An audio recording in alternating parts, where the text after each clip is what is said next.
You know it's a bad day when the floor is trying harder to hold you up than your own legs.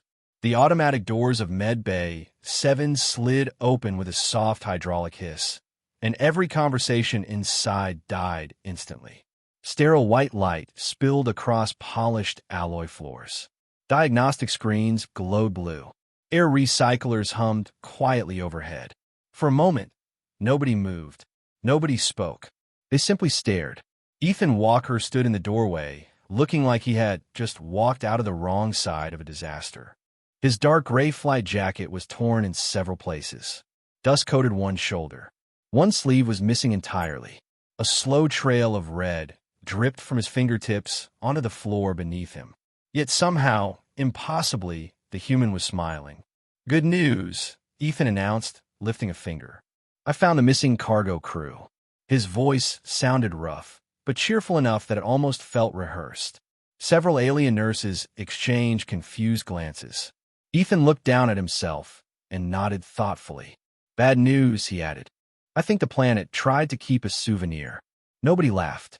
The silence somehow became even heavier. At the center of the room, Dr. Alara Voss looked up from a diagnostic console.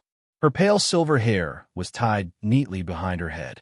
Her white medical coat reflected the bright station lights. For 3 years, she had served as chief medical officer aboard Outpost Aurelia.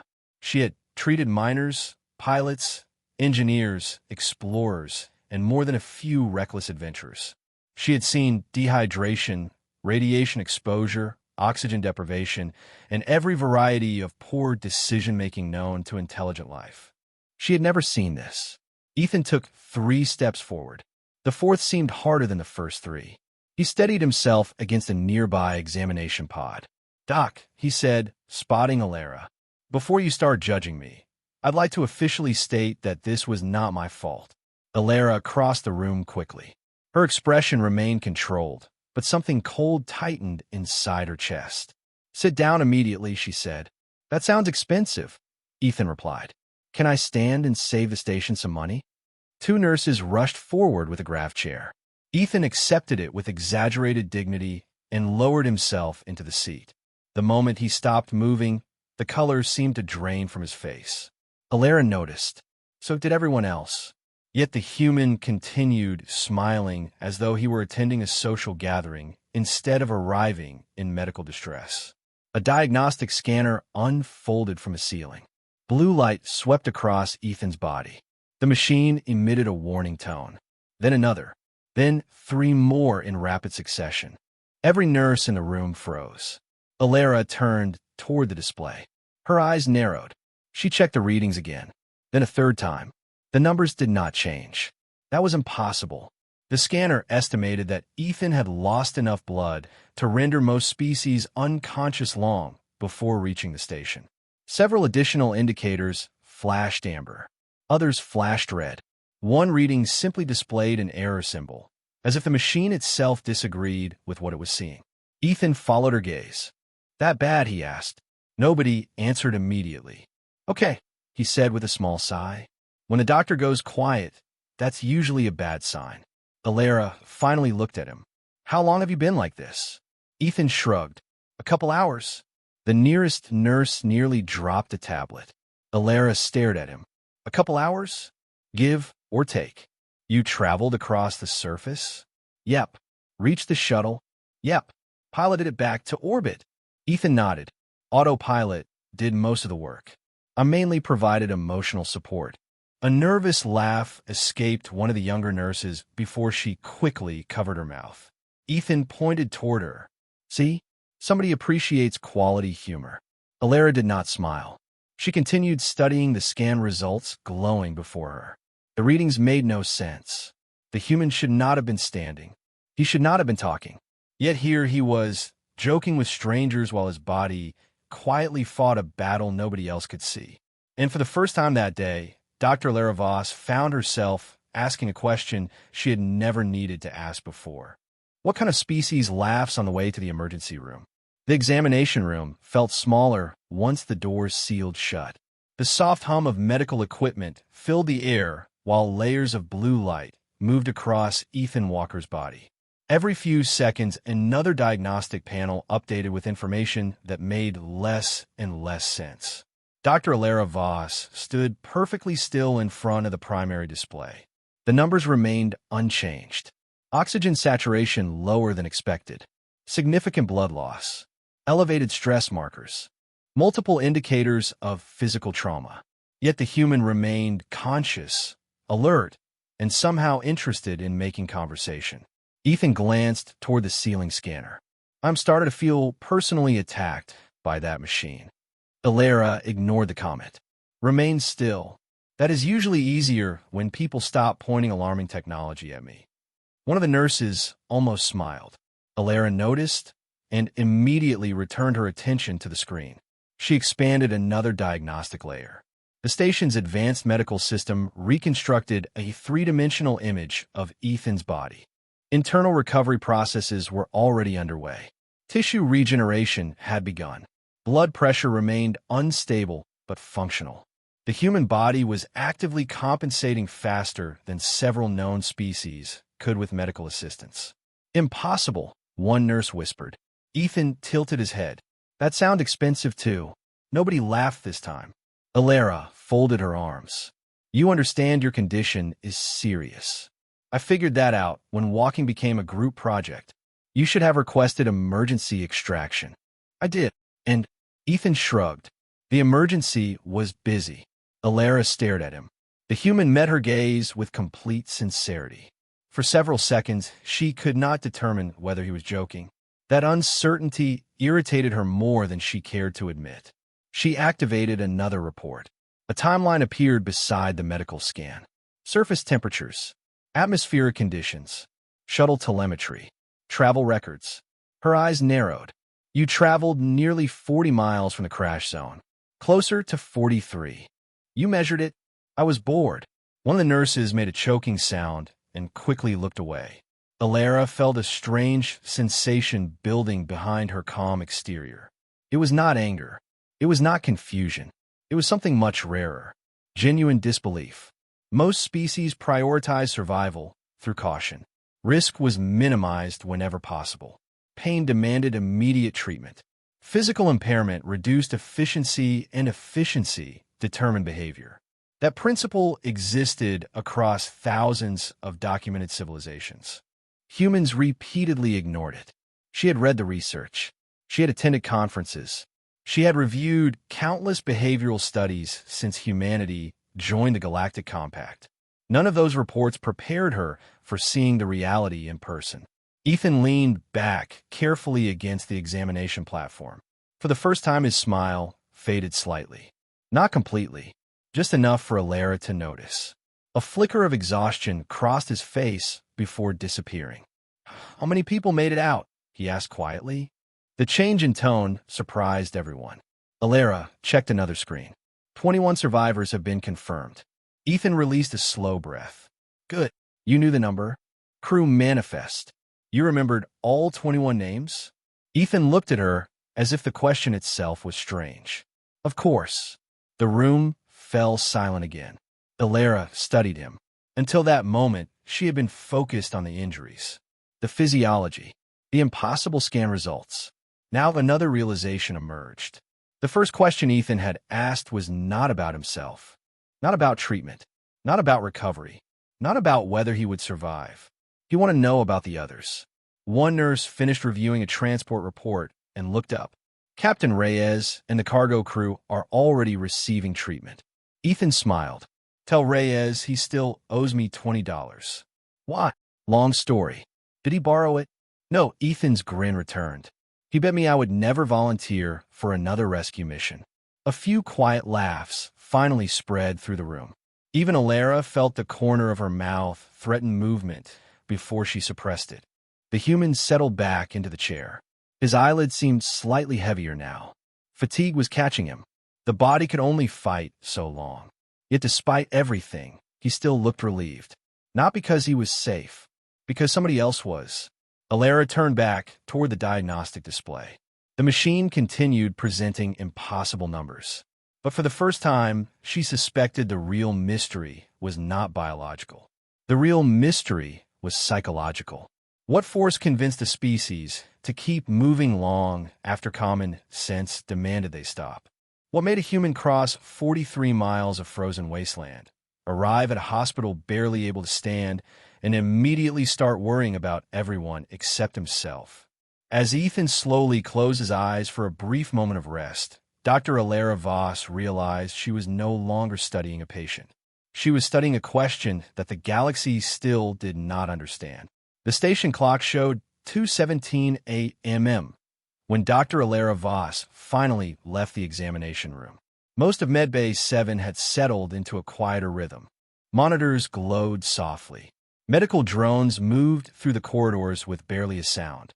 Beyond the observation window, Ethan Walker was asleep for the first time since arriving. At least that was what the nurses believed. Humans, Alara was learning, rarely behaved according to expectation. She stepped into the record center and activated the emergency archive. A rotating hologram of the rescue operation appeared above the console. Surface scans, shuttle telemetry, distress calls, environmental reports. Everything recovered from the frozen world below. The official report was simple. A civilian cargo shuttle had suffered a systems failure during a supply run. The vessel came down nearly 43 miles from the nearest extraction point. Severe weather moved in shortly afterward. Rescue teams were delayed. Survivor probability dropped below 12% within the first hour. Yet 21 people had made it back alive. Alara expanded the timeline.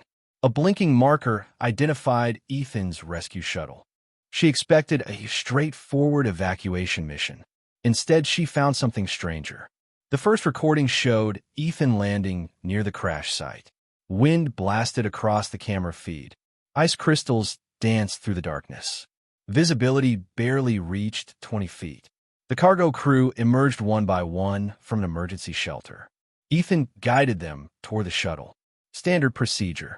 Rational. Efficient. Then the timeline changed. A second distress beacon appeared farther north. Alara frowned. According to protocol, Ethan should have ignored it. His shuttle already carried survivors. The weather was worsening. Every risk calculation favored immediate departure. Instead, the human turned around. "What are you doing?" Alara murmured to the recording. The answer appeared seconds later. Ethan transmitted a message to orbital control. "I found another signal. Going to check it out." A controller immediately responded. "Negative. Return to extraction zone." Ethan paused for 2 seconds. "Copy that." Then he flew toward the second signal anyway. Alara blinked. She replayed the exchange. The human had acknowledged the order, then completely ignored it. She opened another file. 23 minutes later, Ethan returned carrying additional survivors. 3 miners from a geological survey team. Their emergency beacon had failed to reach orbital sensors. Without Ethan, nobody would have known they were there. Alara leaned closer. "You already had enough people to save." The hologram continued. The second group boarded. Again, the mission should have ended. Again, another distress signal appeared. This one weaker, almost lost beneath atmospheric interference. Ethan altered course immediately.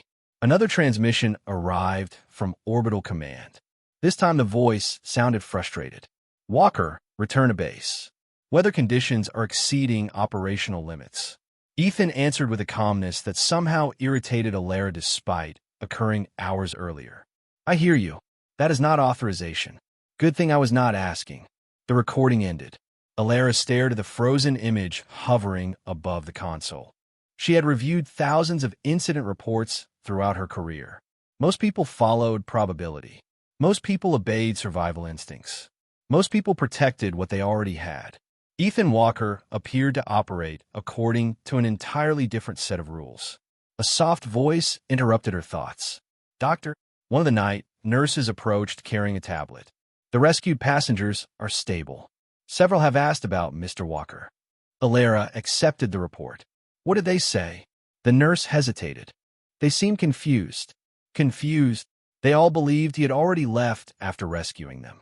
Alara slowly lowered the tablet. "What do you mean?" Each group thought they were the final rescue. The realization settled over the room like falling snow. None of the survivors knew about the others. None of them realized Ethan had gone back, and then gone back again. Alara looked through the observation window toward the sleeping human. The mystery was no longer whether his actions were dangerous. That part was obvious. The mystery was why he kept choosing the harder path when nobody would have blamed him for choosing the easier one. Somewhere within the remaining recordings, she suspected the answer was waiting. Dr. Alara Voss remained in the record center long after most of the station had gone quiet. Outside the panoramic observation windows, the stars drifted slowly against the darkness. Inside, the rescue timeline continued unfolding across the holographic display. She selected the next recovered recording. Wind roared through the speakers. Frozen particles streaked across the camera lens like silver needles. The timestamp showed 47 minutes after Ethan Walker should have returned to safety. Instead, his shuttle was descending again. The terrain below looked hostile even by frontier standards. Jagged ridges cut across endless fields of ice. Temperatures had already dropped below -60 degrees Fahrenheit. Visibility fluctuated between 30 and 50 feet. Every safety recommendation in the rescue handbook advised immediate withdrawal. Ethan landed anyway.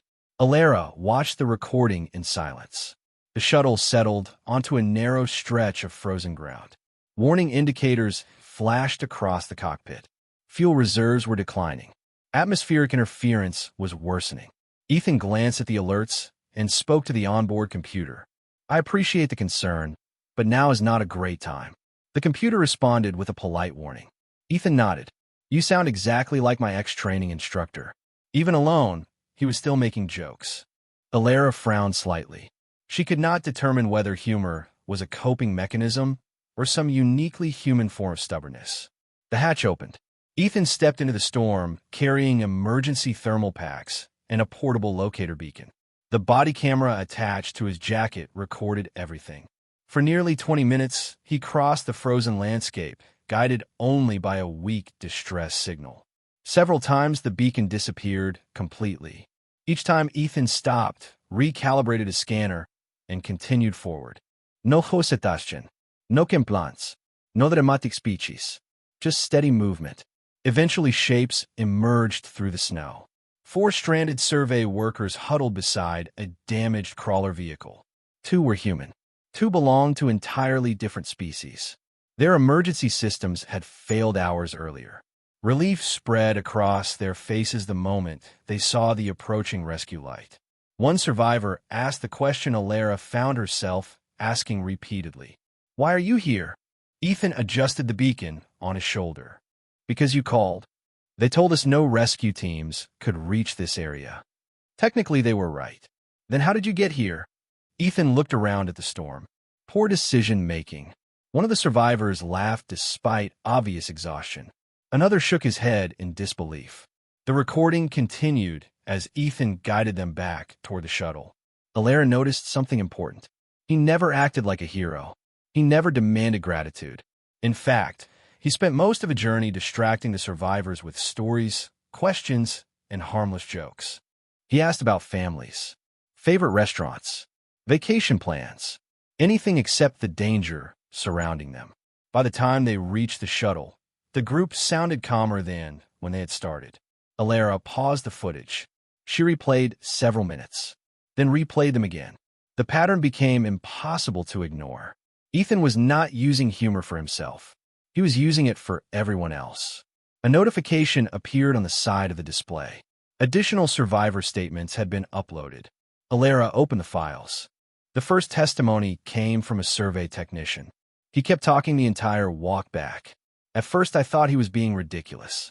Later, I realized he was making sure nobody focused on how scared we were. A second statement followed.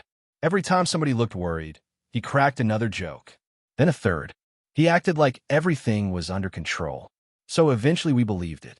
Alara slowly leaned back in her chair. For the first time since reviewing the recordings, she felt she was beginning to understand part of the mystery. Courage was not what she had assumed. It was not fearlessness. It was not physical endurance. It was something quieter, something harder to measure. Ethan Walker had walked into uncertainty, carrying confidence he probably did not feel because other people needed to borrow it. Through the observation window, she could see him still resting in the medical ward. The monitors beside his bed glowed softly in the darkness. He looked ordinary, just another human. Yet somewhere inside those recordings was evidence of a trait the galaxy had never successfully quantified. And according to the rescue timeline, the story was far from over. The second rescue had succeeded, but another distress signal was already waiting. When Dr. Alara Voss opened the next segment of the rescue timeline, the station clock had passed 3 in the morning. The record center was almost empty now. Only the glow of holographic displays illuminated the room. The third distress signal appeared on the map as a faint blinking marker buried deep inside a mountain valley. The signal strength was weak, intermittent, easy to miss. According to the mission log, Orbital Control had already classified the beacon as unreachable. Estimated survival probability had fallen below 5%. Alara watched the recording begin. Ethan's shuttle lifted off once again. By then, he had already completed 2 successful rescues. Fuel reserves had dropped considerably. Environmental conditions continued deteriorating. Every objective measure suggested the mission was over. Yet the human accelerated toward the valley without hesitation. The cockpit warning system issued another advisory. Ethan listened patiently. "I appreciate your optimism," he told the computer. "That did not sound optimistic," the synthetic voice replied. "You are learning." Even exhausted, he was still joking. The shuttle descended through thick clouds of blowing ice. Visibility dropped so low that the mountains seemed to appear from nowhere. Several times, the autopilot recommended turning back. Several times, Ethan ignored it. Eventually, the distress beacon appeared on sensors. Alara leaned forward. The source was not a crashed ship. It was a damaged exploration rover wedged between 2 rocky ridges. 4 survivors emerged from emergency shelter modules as the shuttle landed. They moved slowly through the storm toward the rescue craft. One was elderly. Another appeared injured. The remaining 2 helped support them through the difficult terrain. Ethan immediately left the shuttle to assist. He carried supplies, thermal blankets, and emergency oxygen packs. What caught Alara's attention was not what he did. It was how he did it. He never rushed anyone, never displayed frustration, never reminded them how dangerous the situation had become. Instead, he treated the rescue like an inconvenience on an ordinary workday. "Everybody doing all right?" he asked. One survivor laughed weakly. "Define all right." "Fair point." Another pointed toward the storm. "You should not have come back." Ethan shrugged. "My schedule was open. The weather reports said nobody could reach us. I have a complicated relationship with weather reports." The group actually laughed. Even surrounded by uncertainty, they laughed. Alara paused the recording. The pattern was becoming unmistakable. Fear entered situation. Ethan transformed it, not through strength, not through authority, through something simpler. He made people believe things would be okay long enough for them to keep moving. The footage continued. During the return trip, one of the survivors asked why he had chosen rescue work. Ethan was quiet for several seconds, long enough that Alara almost thought he would avoid the question. Finally, he answered, "When I was 12 years old, my father got stranded during a winter storm in Colorado. The shuttle cabin became silent. A rescue pilot found him. Ethan adjusted a navigation control. The pilot showed up when everyone else thought it was impossible. Did your father survive?" someone asked. Ethan smiled softly. "He made it home for dinner." Another survivor nodded. "So you became a rescue pilot because of him?" Ethan shook his head. "No, then why?" For a moment, the human looked out the cockpit window toward the darkness beyond. "Because somebody did not have to help my father." His voice remained calm. "But they did anyway." The recording ended shortly afterward. Alara sat motionless in front of the display. At last, she felt she was beginning to glimpse the truth hidden beneath all the impossible decisions. Ethan was not chasing danger. He was repaying a debt that nobody expected him to repay. Years ago, a stranger had shown up when it mattered. Now he spent his life becoming that stranger for someone else. Outside the record center, the station remained quiet. Beyond the observation window, Ethan still slept beneath the soft glow of medical monitors. And according to the rescue timeline, there was still one final distress signal left unexplained. The final distress signal sat alone at the end of the rescue timeline, like a question nobody had answered. Dr. Alara Voss stared at the blinking marker hovering above the holographic map. 3 successful rescues had already taken place. 21 survivors had been accounted for. By every reasonable standard, the mission should have ended there. Yet Ethan Walker had continued searching. The timestamp showed that nearly 4 hours had passed since his original deployment. Fuel reserves had fallen to emergency levels. Weather conditions had become severe enough that orbital control had suspended all additional rescue flights. The signal itself barely qualified as a signal at all. It appeared for 6 seconds, vanished for 12, then returned weaker than before. Most automated systems classified it as interference. Ethan did not. The recording began.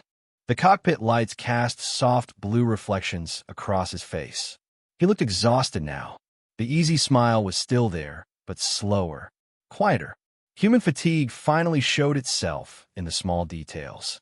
The way he rubbed his eyes, the way he stretched one shoulder, the way he exhaled before checking instruments. Yet despite everything, he adjusted course toward the signal. Orbital control contacted him almost immediately. "Walker, you are ordered to return." Ethan glanced at the communication panel. "I know. Fuel levels are approaching minimum safe margins. I know. The signal is likely atmospheric distortion." Ethan was silent for a moment. Then he asked a question. "What if it is not?" Nobody answered right away. Finally, the controller responded. "Probability is extremely low." Ethan nodded once. Still not 0. The transmission ended. Alara replayed that exchange twice. For simple words. Still not 0. Somehow, that seemed to explain the entire human. The shuttle continued through the storm. Minutes passed, then 20, then 30. The weak signal flickered again. Ethan followed it into a narrow canyon surrounded by frozen cliffs. Visibility remained poor. Sensors struggled to maintain accurate readings. Finally, a small thermal signature appeared. The source was almost hidden beneath layers of snow and debris. Ethan landed immediately. The body camera activated as he stepped outside, carrying emergency supplies. At first, Alara could not see anyone. Then movement appeared near the base of a rocky outcrop. A small figure emerged slowly from a partially collapsed emergency shelter. Ethan stopped. The figure was young. Very young. Not human. Not even close. The child belonged to a species known as the Lyrans, a peaceful civilization rarely seen this far from major trade routes. White skin, silver eyes, delicate features. The child looked frightened and exhausted. Ethan lowered himself carefully to one knee so he would appear less intimidating. "Hey there," he said softly. "I have been looking all over this planet for you." The child stared at him. "You came back." Ethan smiled. "Looks that way." The emergency beacon stopped working. "Yeah, I noticed. Nobody was supposed to find me." Ethan considered that for a second. "Well, somebody forgot to tell me." The child actually laughed. A small sound. Fragile, but real. Alara felt something tighten unexpectedly inside her chest. She watched as Ethan wrapped the child in a thermal blanket and guided them toward the shuttle. No speeches, no celebration, no dramatic heroics, just kindness, simple and immediate. The recording ended when the shuttle lifted back into the storm. Alara sat quietly in the darkened record center. At last, the mystery made sense. Ethan had not been searching because success was likely. He had been searching because someone might still be waiting. Probability never mattered as much as possibility. Beyond the observation window, medical monitors glowed beside the sleeping human. For hours she had studied his injuries, his decisions, and his impossible endurance. Now, she finally understood the force driving all of it. Ethan Walker did not keep going because he believed he would succeed. He kept going because somewhere out there, someone needed him to try. The first sign that something was wrong came from the silence. Medbay 7 never truly slept. Machines hummed. Diagnostic scanners whispered. Environmental systems circulated filtered air through the station. There was always sound, always movement, But shortly after sunrise cycle began, a different kind of stillness settled across Ethan Walker's room. Dr. Alara Voss noticed it immediately. She was reviewing overnight reports when a nurse hurried toward her station. "Doctor," the nurse said softly, "you should come see this." Alara crossed the room without asking another question. Through the observation glass, she saw Ethan resting exactly where she had left him hours earlier. At first glance, nothing appeared unusual. Then she noticed the monitors. Recovery markers that had steadily improved throughout the night had stopped progressing. Several had begun moving in the opposite direction. Not dramatically, not dangerously, just enough to attract concern. Alara entered the room. The medical scanners automatically updated as she approached. Ethan opened one eye. "Please tell me breakfast is arriving."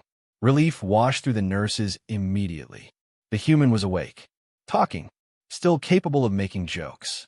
Yet Alara recognized something different beneath the familiar humor. His voice lacked its usual energy. "How are you feeling?" she asked. "Like I lost an argument with gravity." "That is not a medical description." "Then I feel medically terrible." He smiled weakly. The smile did not quite reach his eyes. Alara checked the displays again. Recovery was continuing, but more slowly than expected. Hours of sustained stress had finally caught up with him. Human physiology could achieve remarkable things. It could not ignore consequences forever. Ethan followed her gaze toward the monitors. Oh, what?" Alara asked. "You have the same expression mechanics used before presenting a repair bill." One nurse laughed despite herself. Ethan pointed toward her. "Thank you. Finally, someone appreciates quality comedy." His hand dropped back onto the blanket almost immediately. The movement seemed effortless. Yet Alara noticed the fatigue hidden underneath. For the first time since arriving at the station, Ethan looked tired enough to stop pretending otherwise. The realization bothered her more than she expected. Hours earlier, she had viewed him as an unusual patient, then as an interesting mystery. Somewhere along the way, that had changed. The door opened behind her. A young Lyran child stepped cautiously into the room, accompanied by station personnel. Silver eyes widened at the sight of Ethan. The child clutched a folded thermal blanket under one arm. "I wanted to say thank you," the child said quietly. Ethan looked surprised. "Hey." The child approached the bed. "They told me you found my signal." "Technically, your signal found me. Everyone said nobody could reach that canyon." Ethan shrugged slightly. "Everybody has bad ideas sometimes." The child smiled. Then something unexpected happened. The blanket was placed carefully on the edge of Ethan's bed. "My mother made this for me," the child explained. "She says gifts should go to people who help others." For several seconds, nobody spoke. The blanket itself was simple, soft gray fabric, hand-woven patterns along the edges. Nothing expensive, nothing rare. Yet Alara watched Ethan stare at it, as though it were the most valuable object in the room. "Thank you," he said quietly. The child nodded and left with station personnel a few moments later. Silence returned. Ethan looked down at the folded blanket resting beside him. His smile was different now. Smaller. Real. Alara finally understood something the rescue reports could never have captured. The survivors remembered him. Every person he had helped carried part of the story forward. Not because he asked them to. Not because he wanted recognition. Because kindness left evidence behind. She glanced toward the monitors again. The numbers still worried her. Recovery remained uncertain. Exhaustion lingered beneath the surface. Yet as Ethan carefully folded the blanket and placed it beside his pillow, another realization emerged. The people he rescued had not simply survived because of him. They had changed because of him. And perhaps, without realizing it, they were beginning to change everyone else too. By the following station cycle, the story had spread far beyond Med Bay 7. Dr. Alara Voss discovered this accidentally while reviewing patient transfers. Every screen she opened seemed to contain some version of the same discussion. Cargo crews were talking about the rescue. Dock workers were talking about the rescue. Pilots arriving from neighboring systems were talking about the rescue. The details varied, depending on who told the story. Some claimed Ethan Walker had crossed 50 miles of frozen wilderness. Others insisted he had rescued entire settlements by himself. The facts became larger with each retelling. Yet beneath the exaggeration, one truth remained unchanged. 21 people were alive because one human had refused to stop looking. Alara stood outside Ethan's recovery room and watched him argue with a medical drone. "I feel great," he said. The drone emitted a warning tone. "That is a very judgmental beep." Another warning tone followed. "See, there is again." Through the observation glass, several nurses were trying unsuccessfully not to laugh. Alara entered the room. "The drone is correct." Ethan sighed dramatically. "Doctor, you are supposed to support your patients. I am supporting your recovery." That sounds suspiciously similar to disagreeing with me. Despite the familiar exchange, Alara noticed another change. His color had improved. His movements were steadier. The exhaustion remained, but recovery was finally gaining momentum. Before she could respond, the room's communication panel activated. An incoming station-wide broadcast request appeared on the wall display. Ethan looked immediately concerned. "That cannot be good." Alara accepted the transmission. The face of Station Commander Arlen Reyes appeared on the screen. The same Reyes who apparently owed Ethan $20. "Walker," Reyes announced. "I have been instructed by 3 departments, 2 rescue organizations, and 1 very persistent group of cargo workers to deliver a message." Ethan groaned softly. "Oh no." Reyes ignored him. "The official rescue report has been released." Ethan closed his eyes. "Definitely oh no." Alara watched the commander suppress a smile. "The report confirms 4 separate rescue operations conducted during a single deployment window. 21 survivors recovered. Multiple emergency extractions completed despite deteriorating environmental conditions." Ethan pulled a blanket over part of his face. "Can we skip to the part where everybody forgets about this?" "No," Reyes folded his arms. "Because the report has already reached Galactic Compact headquarters." The room became very quiet. Even the nurses stopped moving. Galactic Compact recognition was not awarded casually. Entire careers passed without receiving official mention. Ethan lowered the blanket slightly. "That seems unnecessary. That opinion has been noted and ignored." Reyes looked directly into the camera. "For extraordinary service, you are being recommended for the Stellar Civilian Commendation." Ethan stared at him. "I literally just wanted a nap." Laughter spread throughout the room. Even Alara could not stop the small smile that appeared. Reyes ended the transmission moments later, but the silence that followed felt different. Softer, more thoughtful.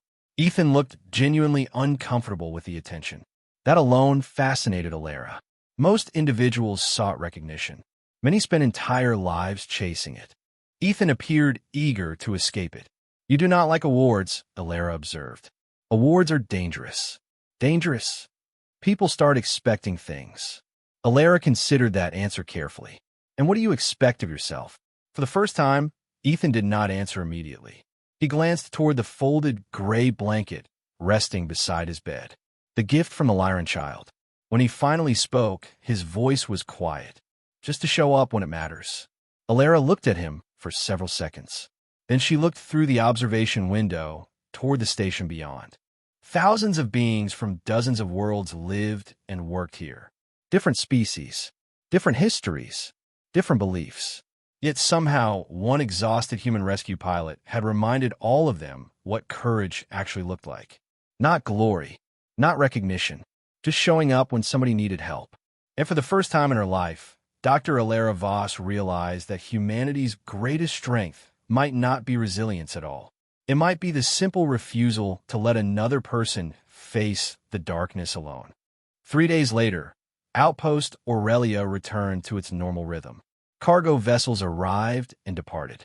Maintenance crews repaired equipment. Pilots filed reports. The station continued its endless cycle of work beneath the stars. Yet for Dr. Alara Voss, something had changed. She noticed it while standing inside Med Bay 7, watching a familiar patient prepare to leave. Ethan Walker sat on the edge of a recovery bed, finally cleared for discharge. His flight jacket had been repaired. His medical scans were stable. The folded gray blanket from the young Lyran child rested carefully inside his travel bag. Everything about the moment should have felt ordinary. Instead, it felt strangely important. "You are staring again," Ethan said. Alara folded her arms. "I'm evaluating whether releasing you is medically responsible. And the evidence remains inconclusive." Ethan laughed. The sound echoed softly through the room. For a brief moment, neither of them spoke. Beyond the observation windows, dozens of ships drifted against the blackness of space. Small lights moved between docking bays like distant fireflies. Finally, Ethan stood. "Well, Doc, it has been fun being your most difficult patient." "You are not my most difficult patient." "That sounds suspiciously specific." "You are only in the top 5. "I will take it." Together, they walked through the corridor toward the docking section. Along the way, station personnel greeted him. Engineers nodded. Nurses smiled. Cargo workers raised hands in acknowledgement. Some thanked him directly. Others simply offered quiet respect. Ethan seemed embarrassed by all of it. He responded with the same awkward smile every time, as though none of the attention belonged to him. When they reached the docking bay, his shuttle was already waiting. Freshly repaired, refueled, ready for departure. Nearby stood a small group of survivors from the rescue mission. The miners, the survey workers, members of the cargo crew, even a young Lyran child. Nobody made speeches. Nobody organized a ceremony. They simply came to say goodbye. The child stepped forward first. "Will you come back?" Ethan smiled, hopefully under less exciting circumstances. The child nodded seriously. "I hope so too." One by one, the others offered thanks. Some shook his hand. Some shared quiet words. A few said nothing at all. Yet the meaning remained clear. Ethan accepted every gesture with the same humility that had confused Alara from the beginning. Eventually, only the two of them remained beside the shuttle. Station lights reflected across the polished hull. Somewhere in the distance, docking clamps released another departing vessel. Alara looked at him. "I reviewed the rescue recordings many times." Ethan groaned. "I was afraid of that. I wanted to understand why." "Why what? Why you kept going?" Ethan glanced toward the stars visible through the docking bay shield. For several seconds, he considered the question. Then he shrugged. Because somebody was out there. Such a simple answer. So simple it almost sounded inadequate. Yet Alara realized it contained everything. No grand philosophy. No desire for recognition.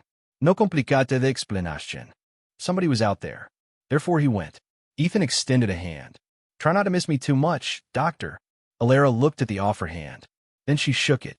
"No promises." Fair enough. A few moments later, he climbed aboard the shuttle. Engines powered up with a low mechanical hum. The vessel lifted gently from the deck and turned toward open space. Alara remained where she was as the shuttle accelerated away from the station. Smaller, smaller still, until it became just another light among countless others. She watched for a long time after it vanished. Around her, the station continued moving. People continued working. Life continued forward. Yet the silence left behind felt different now. Meaningful. Somewhere beyond those stars, a human rescue pilot was already heading toward the next call for help. And for the first time in her life, Dr. Alara Voss understood what made humanity so extraordinary. The galaxy had seen stronger species, smarter species, older species, but only humans seemed willing to carry hope into places where logic said it did not belong. And somehow, because of that, the darkness never felt quite as empty as it had before.